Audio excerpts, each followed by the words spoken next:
Balekji here from Boston has entered the chat. But hey, check out the latest episode of Hold My Banner. Ante Campbell and I run through the Celtics and what their struggles have been the last month of the season, what they have to do to correct it. And then also we take a look around the league, some of the best games out there over the weekend that you could catch on Game Pass. And also we talk about the new startup leagues going on in women's basketball with Unrivaled 3v3 debuting tonight, Friday night, and going all the way through March. That is Hold My Banner wherever you get your podcasts, Spotify, Apple, Amazon Prime. You can also watch it on Nesson's YouTube page as well. Now, let's get to the chat. What's up? Welcome in. It's Boston has entered the chat. George Balekji here with Natalie and Noury. Natalie, how are we doing today? Good. Doing well. We're finishing out a strong work week as you just mentioned, the same 12-day streak for you. Yeah, never again. I want to do it. I mean, I'm going to end up doing it. That's what it all hit me as you're like getting ready. I'm like sitting here. And the fact that I look forward to getting my oil changed for my Volkswagen tomorrow.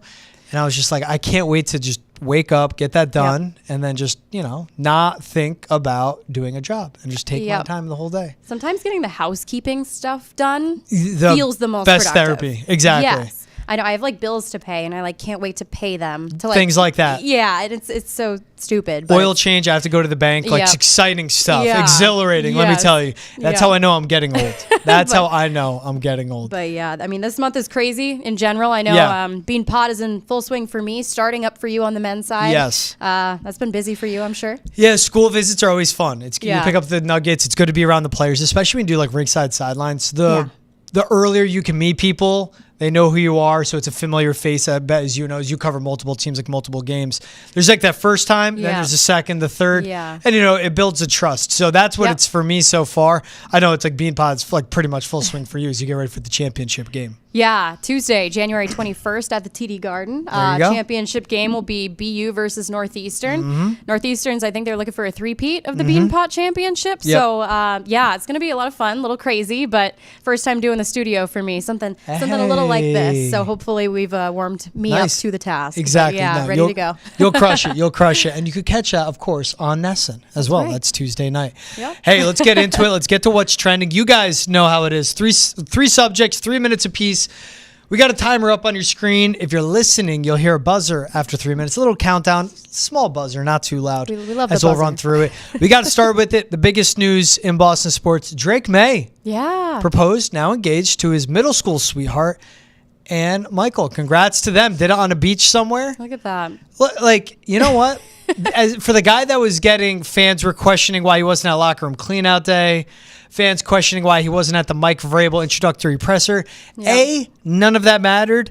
B, great reason. Yes. Best thing to do is just post that and everyone goes, oh, now I feel awful. I know. I was not one of them, though. I would like to take that small little victory lap. Would not criticize a guy for missing that. No. Also for him getting that engagement done. I know. Look at Drake Maye taking a knee in a different way. Yeah. But super excited for him. It's funny because all my friends who are news reporters and everything in Boston, this was a headline for them. Yeah, it's a lead. Reposting That's the stories. Oh, yeah. And everything like that. So you know what? Drake Maye, first of all, being with a girlfriend since middle school, how often have you heard that working out?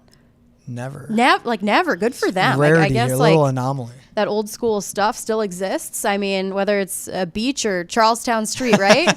Yeah. There we go. Well, that's what's funny. And people are like, well, you still could have made it. And I'm like, but the ultimate red flag is, I'm guessing it's a trip. There's family in attendance, It looks warm there. But if he moved it back 2 weeks, maybe a month, all of a sudden his then girlfriend, now fiance, the antenna goes up and he gives away the surprise. Yeah. Look, that guy is executed in NFL games. He's shown poise, composure. He's been clutch.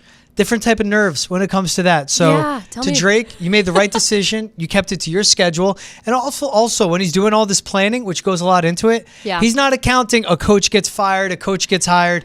He missed it, completely A-okay. No, that's fine. People were joking about it. She gets the ring. Hopefully he's next. Yeah. Don't know how close we are to that, but let's give it 3 years at least minimum. Yeah, definitely. But you know what? This might set the stage a little bit. But yeah, good for him. How old is he? 23? 22. Probably 23. So young. But He's 23. I mean, the planning, I'm not there. You've done it. I have not. I mean, it looks like, I looked through the post. He had roses poked in the sand and everything. I know. He's a romantic, I guess. There you go. Know That's that? a good size. You want your quarterback to be a planner. Right. It shows organization. He has in mind. Now he's going to be planning a wedding. Wait, Drake, buddy. Yeah. You're going to sign save the dates maybe. You're going to maybe sign some invites. Let her take care of the rest. Yeah. You know, as it is, the proposal, the wedding, her big day. You're the star of the show. It's really all about her. I think he knows that, though. That's cool. Middle school sweethearts. Yeah. Again, what I love is the mic drop of everyone that was complaining about him not being there. And she throws up one post like, relax. Yeah. Let people be. Especially this fan base, they complain about everything. Yeah. And, like, fair enough, we're part of it in a way. But, like, I do. But this, like, come on. Like, all of a sudden he reveals why he wasn't there for this reason. Imagine if he had done this, like, in season, what kind of criticism he would have gotten for that. I wouldn't have blamed him. It would have been a nice little distraction. That wasn't a fun season. I had to think about that for a few seconds. You do it on the bye week, so be it. You know, you do it on the bye week. Hey, talking about more football love, Bill Belichick has yet to sign an official contract with UNC, talking about commitment here. Yeah. See the report from Jonathan Jones. Bill Belichick does not have a signed contract at UNC. It's not uncommon in college, but does introduce a gray area as to how much, if any, of the $10 million buyout would be paid should he bolt for the NFL. So a lot of people were going, is he actually going to follow through with this? Then here's the thing. Who needs contracts when you have your 24-year-old girlfriend posting on Instagram like his girlfriend Jordan Hudson did? Two people that are overtly, as she put it, overtly committed to UNC. Wow. That was one of her 3 posts today. 3 of them. So just in case you guys didn't know, he's committed. Yeah. And just in case you guys forgot, he's 73 dating a 25-year-old. He's committed. Each their own. Yeah. Committed to Jordan, committed to UNC. Love is love. Love is love. I mean, getting back to him in particular, you know, he said, I didn't come here to leave. I mean, and this is like the special word there. You know, it's not uncommon for this to happen. But just in case there was any hesitation, Jordan's there to clear it up for us. Yeah. I think that's kind of hilarious. It's like she's kind of like swinging the bat for him. Yeah, who needs official statements when you have her posting on Instagram? Welcome to 2025. Yeah. He took the job because everyone's like, why UNC? No one in the NFL wanted him. If someone in the NFL wants him, he would go, though. Yeah. But you see him posting that. Michael Lombardi tweeted out, he's recruiting right now and so. He's committed to UNC, no doubt about it. He's out recruiting, wouldn't do that. That's fine. I believe it. Yeah. But I mean, if the NFL came knocking, he'd go. Well, that's what I'm saying. It's like he's not really wanted elsewhere right now. So, of course, he's going to stay. Also, a $10 million buyout before June. I mean, he's got the money to do it, but why would he unless a job came along, which unlikely, right? Exactly. Yeah. There's no way an NFL team job comes along. Yeah. Because even it would be like the Cowboys, there hasn't been any links. Yeah. The Bears wouldn't do it. Again, he wouldn't make this decision without knowing himself. The back channeling, as they call it, it's like my favorite. Instead of collusion, it's just always back channeling. That's how it goes. That the back channeling he's done, like he knows around the league, has enough of connections. He wasn't going to get an offer. That's why he ends up at North Carolina. I think he's going to stay. It is interesting he hasn't signed yet, but I think he's going to stay. Well, yeah, and he's signed. What has he signed? Like the term sheet, which isn't like doesn't declare that he is officially their coach, but I think they've played with a coach not signing for at least a year before without. So this is normal. It sounds like normal practice for college. Yeah, it's just that it's Bill Belichick that the Belichick to the crazy. NFL will never go away. Exactly. So that's what people are making a bigger deal out of it probably than it is, and it's probably a chance for a little clickbait too. Yep. You know, Jordan with I'm not her above Instagram that. Posts, and all her that. low hanging fruit, get a bunch of likes, get a bunch of your posts going around to the DMs and everything. Hey, talking about more coaches, more potential jobs. Deion Sanders would almost certainly accept the Cowboys job if it was offered to him. We see Ed Werder reporting that regarding Deion Sanders. I'm being told he would almost certainly accept if Jerry Jones offers to make him the next Cowboys head coach. Those around him are encouraging him to pursue it, and that Jones is enamored with the idea. Jerry Jones enamored with Deion Sanders to be the head coach of the Cowboys because it's Jerry Jones. There's also Adam Schefter reported that Deion Sanders is open or excited more of to be coaching Dak Prescott because he said, I would only go to the NFL if I could coach my sons. Now all of a sudden it's like, oh, Cowboys are calling Deion, come on.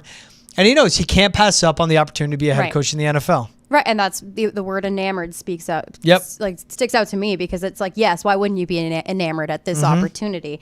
And you know what? He's current head coach of the Buffaloes out in Boulder, Colorado. So you know he's been there couple years. Yep, literally, couple years 2 remaining. 2 years in, no, 2 years in. 2 years in. Is it a 5-year deal? Bro, I think he said it. Where he's like, he is in negotiations.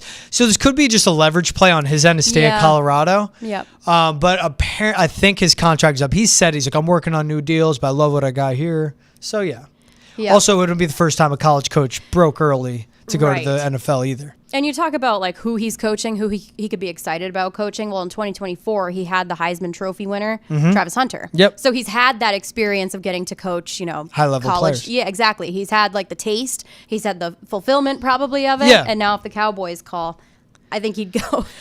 The Cowboys are like a 1 of 10 job in like all of pro sports. It's like the Cowboys, the Celtics, the Lakers, the Red Sox, the Yankees. It's how it goes. It's like there's like the Bruins, the Rangers, the Red Wings. It goes on like, and you could go through every sport.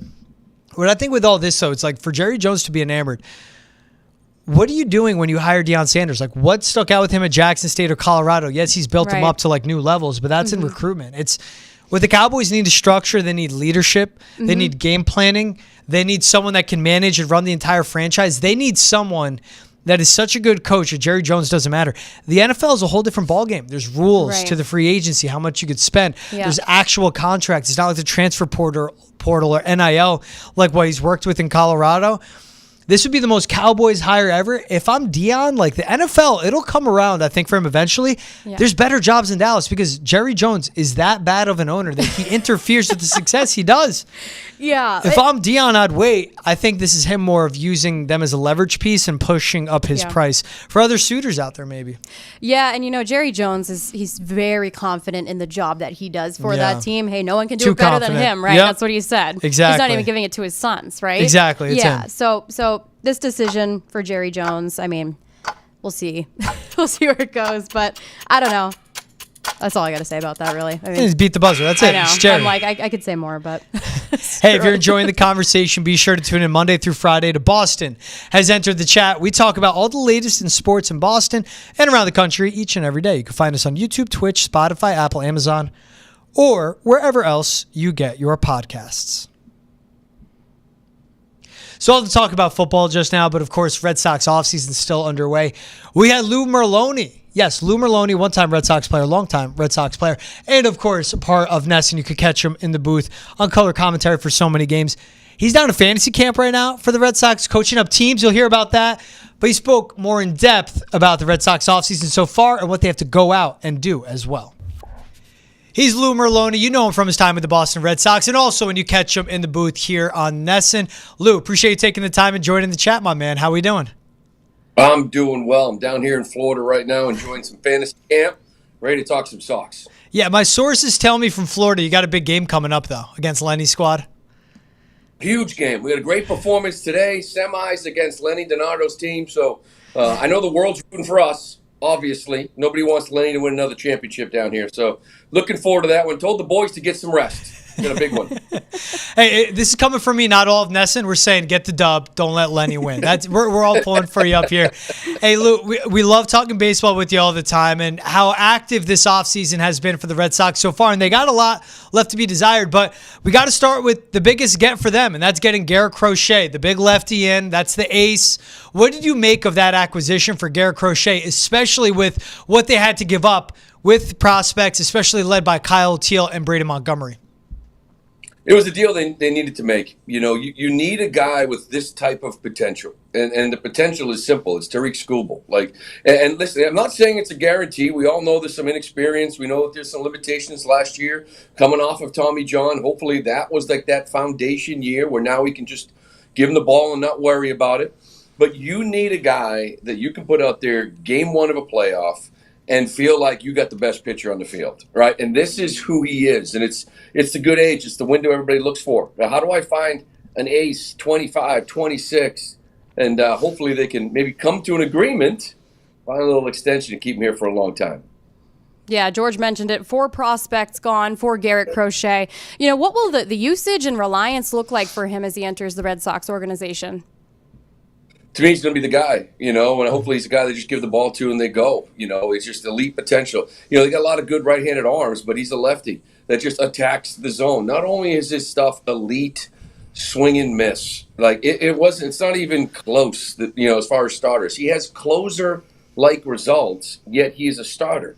So now he's a lefty that kind of comes in here, right? So you're not facing 3 lefties that are kind of sinker, slider, sweeper, whatever.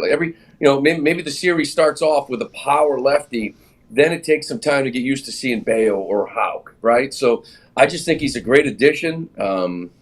and hopefully he's a guy here for a while. But the swing and miss stuff, that's something they have really, really lacked the last couple of years. And there's nothing better than a punch out, better than a ground ball. That's why I got to agree with there. And I like that you point out what he does for the rest of this rotation. But I got to ask, because I know that Garrett Crochet, he came with the nickname, I think, a pig, a big pig. Yeah. You might be the origin of that. Yeah, please, come on, explain this to me. How did this go? Well, yeah, it all started with, just being a pig, because I just think the guys like that are filthy. They're in that category, right? And so the stuff is filth. Now, I've had a lot of pig lovers reach out to me and let me know that the pig is a very clean animal. And I'm like, you know what, that's fine. I mean, Garrett Crochet is a clean person, obviously, I hope. It's just that when he walks out in that mound, there's a little bit of mud. So he rolls around a little bit, and it's time to get some filth. So, I'm a big Biggie Smalls guy, so now to me, he's notorious PIG. And that's just where he is. Oh, my God. Hey, I like it. Hey, I met him at Fenway Fest in Fenway. He walked in the room, and I was with my co-host Travis Thomas, right? I'm 5'6". I'm a short king. I'm proud. Travis 6'4". Crochet walks in, made Travis look like he was my height. So I'm calling him a moose. Yeah. He is big. But with the filth of his pitching, that's what I love. And I think the most important part is he said it, the Red Sox aren't going to mess with him throwing his 97 mile per hour, 100 mile per hour heater. Like, they want that to be part of his arsenal. How do you see him fitting in with the mold, though, of working with a pitching coach like an Andrew Bailey, and then also the trickle down effect he has in a positivity for the rest of the rotation, too?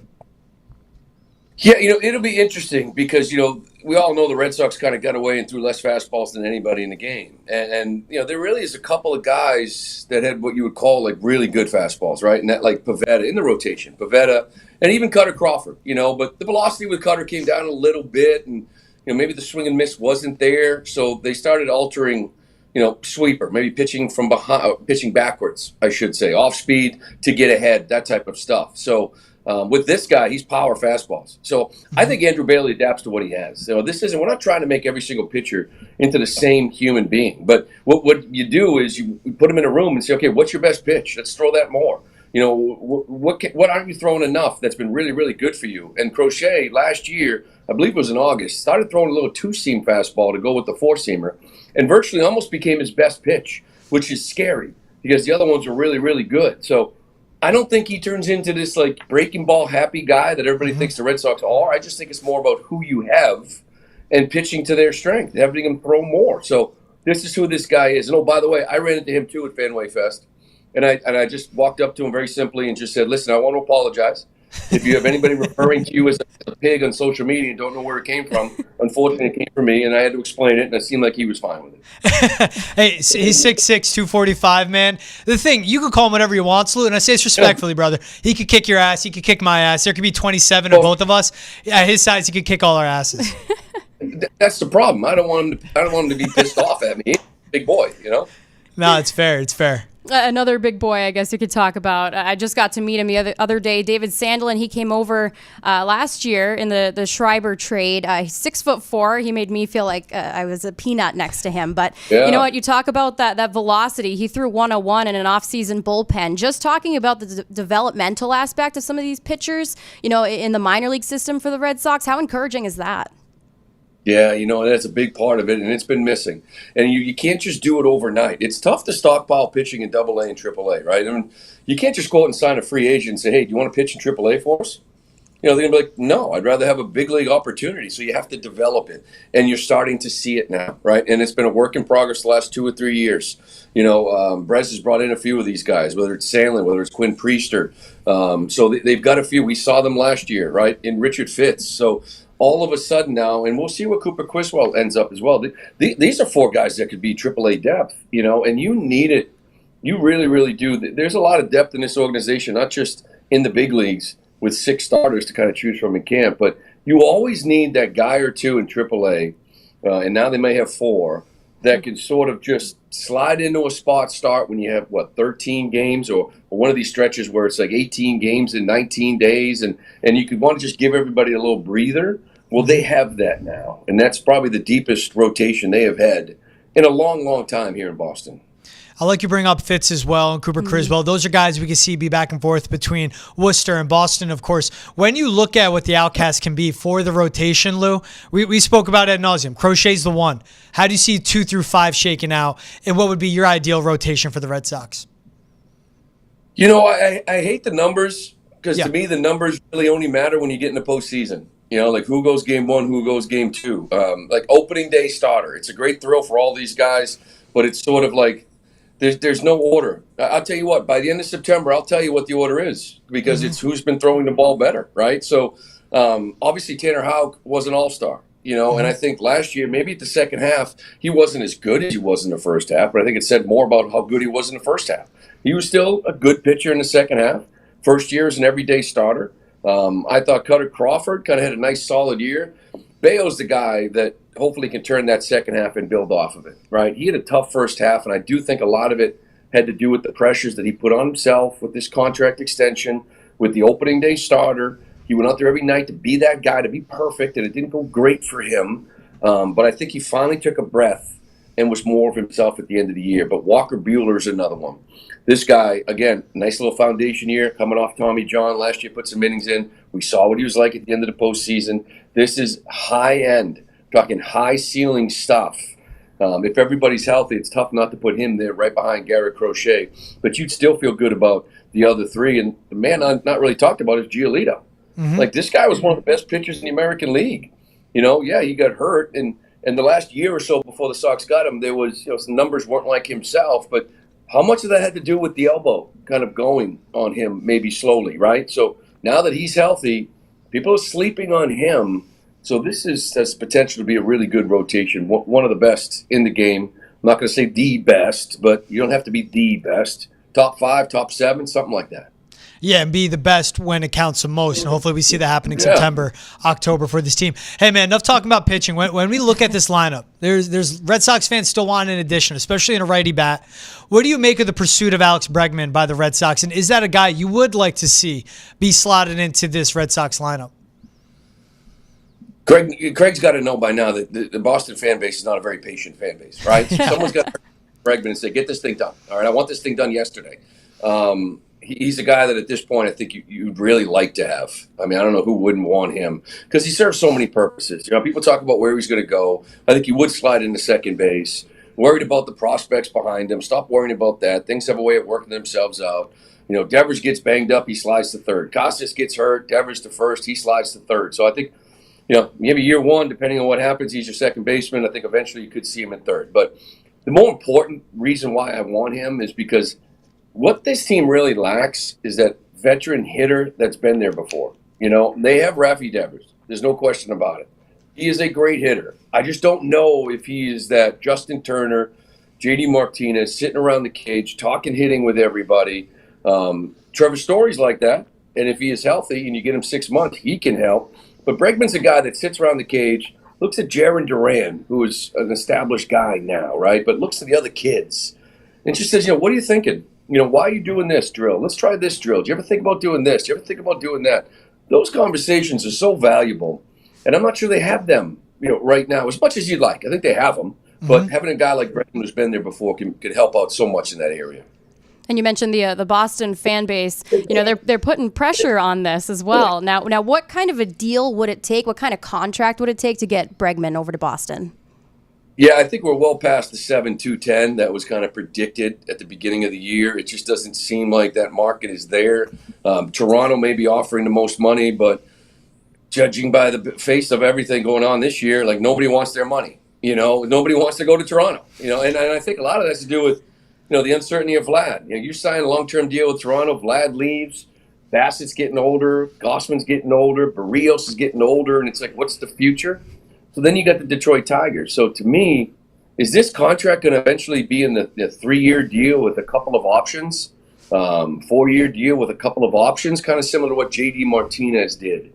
Or will this be Bregman saying, I want a 3-year deal with options after year one so I can get back on the market, kind of like what Matt Chapman did out in San Fran. So to me, 3 or 4 years is kind of maybe where it's at right now with an option or 2.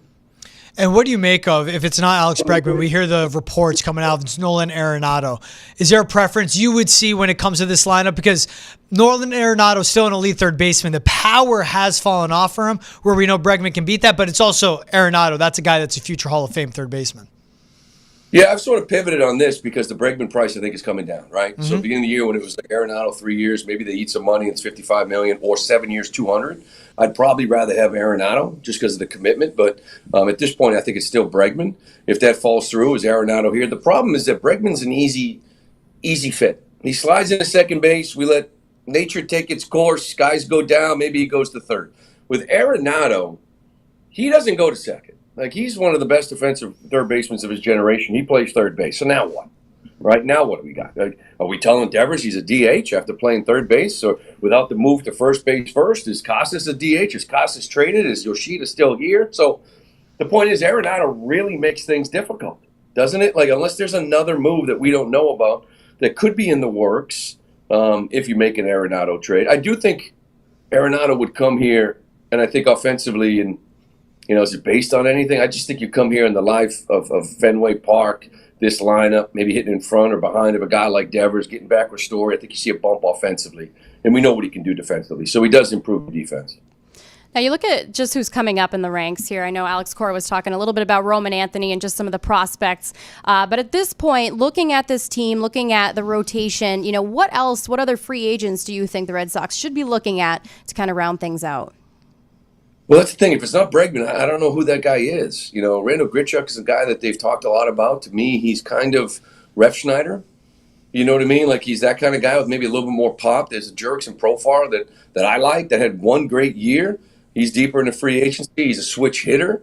He could bring some stability to that lineup because he can hit from the right side as well at times. So, but we start to get into the point of, is he better than what we have? Mm-hmm. You know what I mean? Like, is he better than, say, okay, we lost out, we're not going to sign Bregman. Okay, is whoever we sign better than what we think we can get from second base from Vaughn Grissom and maybe even Christian Campbell? Is what we get for left field going to be better than a Duran, Rafaela, and Abreu outfield, which at least defensively is going to be one of the best outfields, probably the best outfield defensively in the league. So you start getting into players that I don't think start. You know what I mean? Maybe more platoon-type guys to help you balance out against the lefty. Do you see a Pete Alonso eventually kind of entering the conversation? But again, that puts you in a tough spot defensively with the situation in Tristan Casas. Why not? Well, that's the thing. It's like, Pete Alonso, So, yeah, he plays first. Is he your DH? Mm-hmm. Is Yoshida gone? Is he out of here? So it's just, again, kind of like Arenado, it does sort of clog it up a little bit. I still find it hard to believe he doesn't go back to the Mets. I don't know what the Mets are doing. Mm-hmm. Kind of protect there with Soto. You need more than just Soto and Lindor, although they're both really, really good. So I just don't see – I never saw Alonso kind of fitting because, unless, again, there's something in the works and Tristan Casas is traded, then 100% you should be diving into this Pete Alonso situation. Yeah, the reports are coming out. It's fluid, though, from Andy Martino. The Mets are expecting him to sign with another team. They're also pivoting to Plan B, so you'd see how that go. And that's where I go back to. Yeah. The Alex Bregman, the versatility. It's second. It's third. Yeah. I agree with what you point out. You get that leader in the clubhouse. This is a good team. This is talented. Well, you just point out with the outfield, Lou, I love it. They're young. You need adults in the room. You need leaders in the room, and that's what I think is important. And maybe if the dividends, if you don't see the return on that investment in a Bregman year 1 or 2, there's a year 3, there could be the year 4, and then when Bregman, if he eventually moves on, him being around a guy like a Jarren Duran, that makes him a better player. Him being around a guy like a Cede Rafaela, or who they have coming up with the Christian Campbell or Roman Anthony, like you mentioned. I like kind of, there's that wild card of Vaughn Grissom. Like, he was injured before last season. He would come back, and he just kind of was always behind the 8 ball, it felt like, in terms of health. What do you see happening with the options they have prospect-wise in the middle infield? Vaughn Grissom, Christian Campbell, and I know Roman Anthony, more of an outfielder, though. Well, Vaughn had a real tough year last year, right? He got hurt in the offseason, got hurt in camp, then he got sick, and I was talking to him at FanFest, too. I actually did a photo kind of little appearance, right, at FanFest with he and Christian Campbell. And And I asked Vaughn, like, he was like 192 when he got sick. He came back and gained 10 pounds. So he got to, 202. Well, now he's 220. Now he's like, looks big, strong, and healthy. The other kid, Christian Campbell, I'm talking to him. He weighs 210. Both these guys are 6'2". I'm doing this conversation. I'm doing this with Brock Holt. And I'm like, guys, look at us two. We used to play second. You guys, they're enormous, So I'll say this about Vaughn. When he came back at the end of the year, he looked like something, right? I thought he played real well in September. I thought he was swinging the bat a little bit better. I thought defensively especially, he looked more comfortable at second base. Because when I saw him early in camp, he just looked uncomfortable. Of course, he was hurt too. So I think there's opportunity there. And that's why I'm saying if Bregman's not in the picture, I think there's a good chance you walk into camp and you've got Grissom Campbell, the two beasts over there at second base kind of competing for that job. Because Campbell's a special player. I mean, this kid, he and Roman Anthony, I think, are the real deal.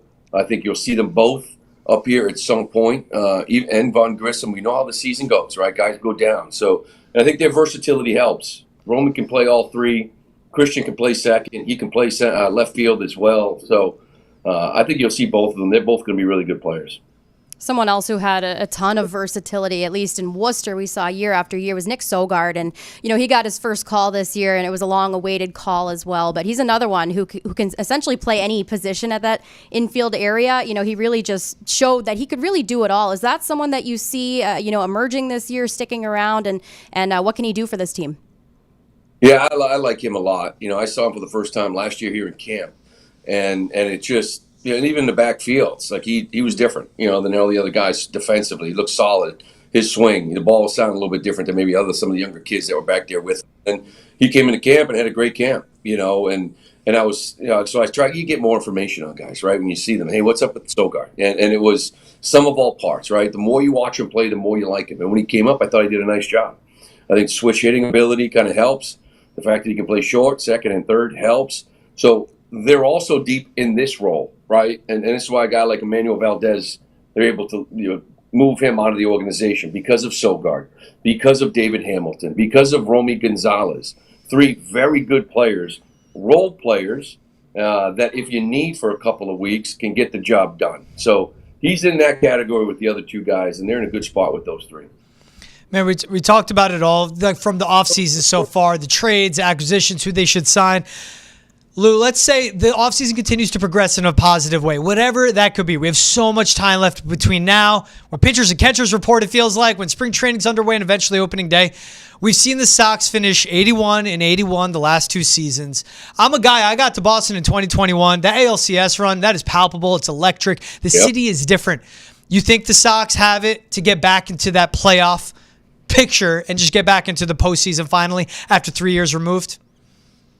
I think with what they've done, they're a better baseball team. Mm-hmm. Okay, and I'm not one that just expects every second-year player, third-year player to always be better, right? Somebody will be better, somebody will drop off. But I think the rotation and what they've done there, here's the big key to me, because I do think they're competing for a wild card right now. Mm-hmm. I need one more reliable arm out in that bullpen for Cora. Just one more. They got some good ones. I think Chapman can be filth. He's another pig. So what we're trying to do basically is build a pig pen, right? That's what we're trying to do. No bullpen, pig pen.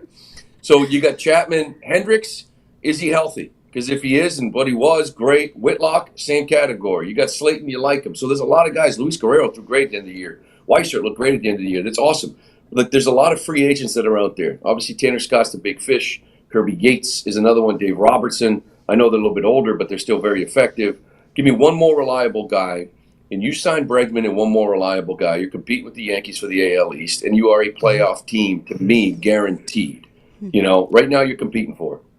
Yeah, I agree. I mean, they should be right in that conversation. The more arms, though, definitely is what's needed. Hey, he's Lou Merloni. Taking some time from the Red Sox fantasy camp. Please kick Lenny's butt, Lou. We appreciate you taking the time. Well, here's the thing. I'm going to go now and get some good sleep, right? Yep. Because I'm the skipper. So I got to go through. I got a lot of reports on my plate right now. We got scouting reports. I got a hitters meeting at 9 a.m. I got a pitchers meeting at 10. So we got to go over a lot of stuff, get ready for this game tomorrow. Man, I love that. Hey, you need an assistant on the bench. I got you next year, all right, Lou? Oh, well, I got Billy Miller. Oh, so perfect. He's pretty good, too. Don't But I'll George, take you.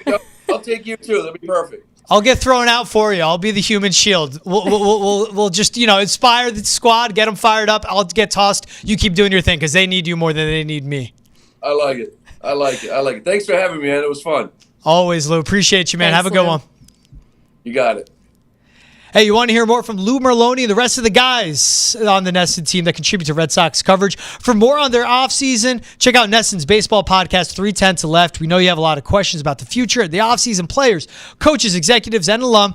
Those same questions, you could get them answered on 310 to Left. Find on YouTube, Spotify, Apple, Amazon, wherever else you get your podcasts. Shout out Lou Merloni joining the show. Good dude. Yeah. Awesome he's combo with him. The fact that he took time out of his day in Florida to chat with us. The fact that he Yeah. took time out of sunny Florida to sit inside and talk to us, not lost on me. Says a lot about him. I Yeah. made sure to let him know, too, after that. I was like, hey, enjoy it. It's 11 degrees over here. And he left out a laugh like, holy cow, I can't believe it. So, Yeah. all wish you're down at fantasy camp. Hey, but what's going to be heating up this weekend, divisional round matchups in the NFL playoffs. Commanders-Lions, this one is going to be exciting. So, if you look at Chiefs-Texans, the total there is around 41. This one is 56, so it shows you how high scoring this game is expected to be. It's Jaden Daniels, Jared Goff in Detroit, so two great offenses, explosive offenses, two really good quarterbacks Yeah. on turf, indoors, controlled environment. What's important in this one, though, Natalie, is that the Lions are getting to full strength on offense. David Montgomery said he's a full go. Yep. Obviously dealt with his knee injury that ended his regular season. But this Lions offense at full strength up front with their offensive line, now with their backfield with him and Jahmyr Gibbs, Sonic and Knuckles. And this Commanders defense leaves a lot to be desired. Dan Quinn's good. They know how to scheme, but against this offense, this is another level. This game's going to be exciting, but especially with the Lions being at full strength.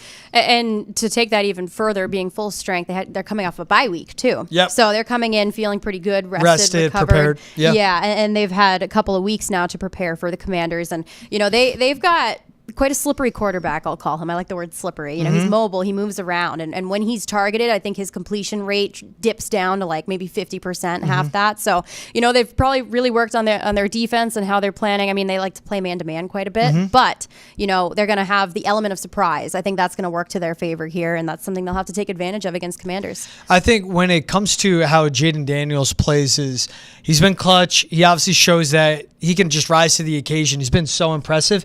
And the bind that he puts so many defenses in, it'll be interesting, though, because it is like Cliff Kingsbury against Aaron Glenn when you talk about the coordinators matchup.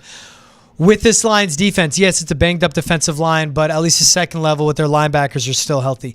Yeah. And in the secondary, they can match up with like a Terry McLaurin. They can match up with the run game.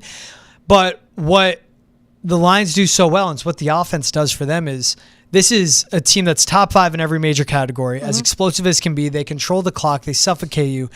Yeah. They just kick your butt up and down the field. And with that helps out their defense, how banged up they are, because when they control the game and when they make the score out of hand, that's what takes away some of the Commanders' game plan. And as great as Jaden Daniels has been, like that Tampa Bay all-around situation, like the defense is banged up, and that was a close game. Todd Bowles as a head coach, game management was questionable. Like, he left points on the board, and it could have been the Buccaneers in this round. Jaden Daniels is really good, but you need more than Jaden Daniels to just keep up with this Lions team alone. Yeah, and you talk about them just being top 5 in general. They're, first of all, 2 top 5 scoring offenses, but also the Lions allow the 7th fewest points in the league. You talk about the banged up, defensive line. It seems that they've found a way to make it work, in that case. It's been, acquisitions at the trade deadline, like a Zadarius Smith, even like a Lee McNeely, Aiden Hutchinson going down, and that's like to the scheme. And again, I think it's a lot of when they've had guys step up in certain spots, it's still a deeper defensive line, and you need depth if you're any successful NFL team. Yeah. It's just been like finding ways to get by is kind of how Detroit has gone. And but certainly helps, though, is like you mentioned it, the bye they have, get healthier, get more rested. But you look at what their season has ended with, like the 31-9 win over Minnesota. For them to seal that one seed in the NFC is huge. It was bringing pressure. It was getting creative with their blitzes, keeping Sam Darnold out of sorts. That's what I'm interested in, what they bring for Jaden Daniels. Because a guy that's, as you said, a lot slippery, a lot more elusive, really dynamic and explosive. You blitz, you have one missed assignment, he's breaking for 50 yards. So that'll be like the chess match we'll see between Aaron Glenn taking on this Jaden Daniels offense. Is Amon-Ra one of your favorite players? I feel like I've heard you mention him a ton throughout the year. Loved his story since he was in college at USC because he's one of three. Him and his brothers went Notre Dame, Stanford. He went to USC. And for him being a late round draft pick, 4th rounder, and he's been one of the best receivers in the league. I mean, that's a guy that's a chain mover for them. And the Commanders have a good corner, Marshawn Lattimore, but after he was just picked on by Mike Evans, that's the same thing. Now, if you get to what Ben Johnson will do, like when they have Amon-Ra, Jamison Williams, Sam Laporta, they have so many ways to hurt him in the passing game that they can just continue to pick on mismatches, and that's where the high IQ and the depth for Detroit pays off in this one. But yeah, I mean, Amon-Ra, one of the best receivers in the game. Yeah. As cool as his name is, when it comes to his skill on the field, it matches that, you know? Yeah, and then you think about who Jaden Daniels has, Terry McLaurin. You know, what do you think about that pairing right there? Good. Chemistry's there. Yeah. Scary Terry's been so good for such a long time. Yeah. And that's Scary Terry. great nickname, it's right? Like Dirt Pig or whatever. And that's right, exactly. Well, and that's what I'm interested with is how they do. I mean, he had big time catches in the last round for the Buccaneers, and even Jaden Daniels again on like the game winning drive that they needed, completed all 3 passes, scrambled for another first down as well. So it's been the clutch between the two. The secondary for Detroit always concerns me, but it's what they do, and that's where it comes into the scheme, where if Jaden Daniels and Terry McLaurin beat you, that's fine. It's just those two alone, can they put up the points to keep up with the Lions offense? Now, we've seen them drop 30. We've seen them drop 40 in previous games, but those are with different teams. Like, that's a Falcons team that struggles to move the ball. That's a Titans team that's bad. It's, again, Detroit controls the clock, and I think that's one of the most important things in this. So, as good as Jaden Daniels is with Terry McLaurin, it's Detroit's ability to just like, they play their game and they make you play it. Yeah. And that's what they do so well. And that's what can be really wreak havoc for a quarterback like Jaden Daniels or a team overall that's kind of undermanned in a way like Washington. Do you think Daniels is going to have to rely more on like the run game aspect of things, thinking about the defensive line? You know, is that an aspect that he might have to turn to here? Yeah. I mean, for him, it's just like keep moving downfield. Yeah. How do you maintain possession? And what's great about him, though, it's like he's not just a quick runner. Like, he is a good pocket passer. He knows how to extend plays, and that's what opens up the pass game for him so much. It's with him and the running back, Brian Robinson Jr., like what they can do where if it can be established, and on the vice versa, like it's an old cliche in the NFL, but it helps. It's if you eat up time of possession, if you win the turnover battle, if you don't give Detroit more football, put the ball in their hands more than it needs to be, then that's how, in a way, if you shorten the game, then it gives them chances to win. That's where it is with Jaden McDaniels, but it's, again, what he does passing and the way he can extend plays and how good him and Cliff Kingsbury have been working with each other for a quarterback coordinator combination. Yeah. That I do like his chances. I don't think he has to overly rely on his legs, but this is a guy that can get it done. And that's what makes him a tough matchup for a Detroit defense. What's kind of fun about this game is I feel like these are two teams that haven't really been in the conversation lately, but now they are. And it's an interesting thing. But Washington, you know, has not beaten the Lions on the road since 2008. So when you think about the postseason, it's going to be loud. I mean, this is the biggest game in Detroit's history. Yeah. Because, like, yes, last year they're in the NFC Championship game, but that was them, like, on the way up to being Cinderellas. Yeah. They've been the favorite all season.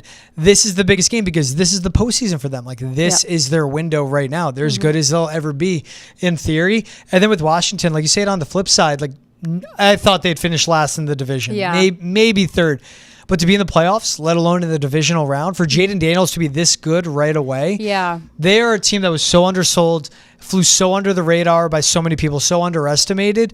To be in this spot is what's huge for them. And it's Jaden Daniels. That's a guy that's a 5-year college player, is experienced. He came in, is a number 2 overall pick. So there's those expectations. But for Washington to have the success it's having right now, that's what people didn't expect. It was funny because I went to the Commanders' last preseason game of this season, actually, against the Patriots. And I think that's when Drake Maye went in, lost his shoe or something. Something crazy happened during that game. But back then, it was people were kind of like, oh, are the Commanders actually going to be good this season? We don't know because I don't even remember the score of that game. But preseason. Commanders fans too are insane, by the way. Really? I would almost kind of like maybe not. Maybe people from Philly would actually knock on me for this, but I feel like it's kind of the equivalent. Like they get super into it. It's like a really fun crowd. I don't know. I think it's going to be a cool fan base. I think Philly would back off there. They're not fun. They're a-holes. Where if Commanders are fun, then they'll take it. I mean, maybe they are Philly's a-holes, special breed. Philly is a special breed. Yeah, no, but the Commander fan base, it's fun, and now they have something to cheer for too, which I'm kind of happy for them in that regard. But I'm just excited to see this game being in Detroit on the turf indoors. Like so much can come from that. Hey, you want the latest on the Patriots and the NFL? Drake Maye needs help. We discuss how he can get it. They have the number 4 overall pick. They have a new head coach. They have the franchise quarterback, so it seems. But find out all the help he can get on Foxborough Rush. It's available on YouTube, Spotify, Apple, Amazon, and wherever else you get your podcasts. If you're watching on Nesson's YouTube page, hit the subscribe button as well. Other exciting game in all this. Rams at Eagles, I'm looking forward to. Ravens at Bills. 2 games. Weather is going to be a factor. Philly's expecting snow. It's going to be sub 32 degree temperature. In Buffalo, it's going to be freezing. Now, Ravens, I'm less worried. They have the good run game, but I want to start with the Rams at Eagles. Dome team coming from the West Coast to the East Coast. Pass-heavy team led by Matt Stafford and his receivers as well. While it's an Eagles team, it's like, fine, we'll play in the snow. We will play in the cold. We will run the heck out of the ball and just dominate time of possession, and they'll live that way. And that's something we were talking about before the cameras even kind of came on here. It was just the fact that some of these teams they use the weather to their benefit. It's like, hey, we play in, like the Bills, perfect example. You know, they play in that stuff essentially year round, because it seems like it's always freaking snowing in Buffalo. But, you know, they use that to their advantage. And outdoor games this time of year kind of suck. We know Patriots used to have to like shovel off the field, like in between commercial breaks. It was insane. Same thing in Buffalo. But yeah, I mean, you know, they can use that to their advantage, but, you know, it still makes for kind of a miserable experience for these people. You know, how do you keep your bodies warm? How do you know, it's the NFL. They got money to do that. But you think about that kind of, that aspect of the game and you know, how it's going to impact it. Yeah, I just think for Philly, it being like, just again, the Rams are a dome team. And look, with Kyron Williams, with how good their offensive line has been, they can still find a way to get the job done. But this Eagles defense has been one of the best in the league. They rush forward. They don't blitz a ton. And Matt Stafford is better against a blitz. He's so high IQ at picking apart where a blitz is coming from. How is this guy's defense is going to end up post-snap? That he knows where to go with the ball right away. When you're Philly, you can still disguise your coverages, but you can still play in a way of you're not giving away too much on the back end. And with Stafford's strength being against a blitz, while Philly's a team of, they're good at creating pressure up the middle with Jalen Carter. They're good at creating pressure off the edge with their edge rushers as well. They have a good linebacker in Zach Bond, who's playing to a Pro Bowl level, which is insane for him because that's such a come up for him from his Saints days now to Philly. And most importantly, they have 2 good corners. It's Kenyon Mitchell and Cooper DeJean. If it's Nacua and Kupp on the outside, if it's Nacua and Kupp in the slot, they can line up all over the field. And if you take away the strength of this offense, let alone in how you line up, then the weather comes in and is a factor as well. That's what plays so well into the Eagles' hand in all this. Yeah, and I mean, you think about the Commanders game. You know, that one you kind of expect it to be high scoring just because of, you know, great offenses on both sides of the ball. Yeah. In this particular case with the snowy situation, whatever, like what would your approach be against Philly in this situation? Man. I mean, you gotta dance with your bra here at this point when it comes to the playoffs. It's the weather aside when you're facing Philly. It's just you want to help out your defense because that is where the Rams dominate on their defensive line, but everywhere else it's kind of like the secondary is not the best, linebacker isn't the best. So it would just be it's a time of possession type thing, and where the weaknesses are in this Philly defense isn't really anywhere. It's just leaning on your strengths more of. They have a good run game in Kyron Williams. They have a good offensive line led by Alaric Jackson. They've gotten better as the year has gone on. Like in the beginning of the season, so banged up, looking so bad. But then eventually when everyone got healthy, then it changed the whole dynamic of this team overall. They went 10-7 regular season, but they played the second hardest schedule in the NFL. It's with the Rams, it is run the ball, but it's end of the day, it's a Matt Stafford-led team, and that's what works for them. It's just, I really like how this Philly defense matches up with them. Yep. And for Philly, it's also important. Like Jalen Hurts, this will be his first full game back was last week since he suffered the concussion. Now that he's back in it, that's what's good. Let's talk a little Ravens-Bills, though. This is the game that's exciting. Lamar Jackson, Josh Allen. Winner of this game gets the right to dethrone the Chiefs because I expect them to beat the Texans. Again, bad temps, but when you have Derrick Henry and Lamar Jackson who get it done on the ground, this to me, and there's a reason the weekend ends with it, it will be the most entertaining game of the weekend. I'm going to say this. I think Josh Allen, my dad has been a diehard Patriots fan for years, but Josh Allen is his favorite quarterback in the NFL. So this is going to be a game on in my house for sure. But this is an exciting one. I mean, you have two of the best quarterbacks, in my opinion, going head to head. It's funny because headlines are literally like Jackson preparing for frigid temperatures in Buffalo territory. But, it's just how is he going to acclimate to that? He's done it before, but, it's like, what's this game going to look like for him? Yeah, and to me, it's not like I'm not too worried about what you get with Lamar Jackson, even with Zay Flowers possibly being out. It's on the field, I should say, but we've seen him become a pumpkin in the postseason so many times before, and that's not what you want to see. Pumpkin is like you become a pumpkin. You just you become a shell of yourself, pretty much. You shrink in the moment. Never heard that one. Yeah, see, there you go. Learn it. I know I've heard it, and it's used so much, but I just understand it. If you're a pumpkin in the playoffs, it's not a good thing.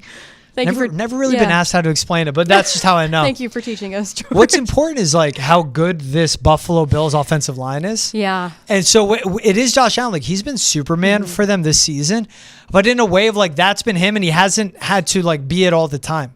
Good O-line, good defensive line, so they went at the line of scrimmage. The backfield, James Cook was great scoring-wise for a back, but also just as pass catchers with the depth they have. Doesn't have the best receiving room, but it's just Josh Allen working with his offensive coordinator, Joe Brady, and just finding so many ways to win offensively. And then on defense, too, again, they just dominate up front. And this Ravens defense has been great. The Ravens offensive line and run game has been great. It comes down to quarterbacks this time of year. Yep. Who do you have in the clutch time? One score game, 2 minutes left. And I just believe in Josh Allen, especially at home, more than I believe in a Lamar Jackson. I was going to ask you that quick layup at the end. Who do you have for this game? Bills? I do like the Bills. It's just what we've seen from Lamar in the past. Yeah. And it's the home field is big, especially in Buffalo. Yeah. I hate that this is the matchup. I would like to see this in an AFC Championship game more of, because I would like to see the Ravens out in Kansas City or the Bills out in Kansas City, Ravens at home taking on. Yeah. I just hate that this is the divisional round. I would like to see the Chiefs have to go through one of these, because when you look at KC, it's bye week, Texans, and then AFC Championship game on their home field. Yep. They earned that in the regular season, but overall, just to get back to it, I do like the Bills in this one. I wouldn't think I would trust Sean McDermott over John Harbaugh, but it's more of Josh Allen over Lamar Jackson. Awesome. It'll be an exciting game. It will be. Hey, this is Boston's End of the Chat. She's Natalie Noury. I'm George Balekji. Thanks so much for making us a part of your day. Make sure wherever you get your podcasts, please subscribe, rate, review, Spotify, Apple, Amazon Prime for all episodes of Boston's End of the Chat. Also, watch on YouTube. Hit the subscribe button on Essence YouTube page. You can catch us there, Facebook and Twitch. We'll see you guys same time, same place next week with a fresh episode of The Chat.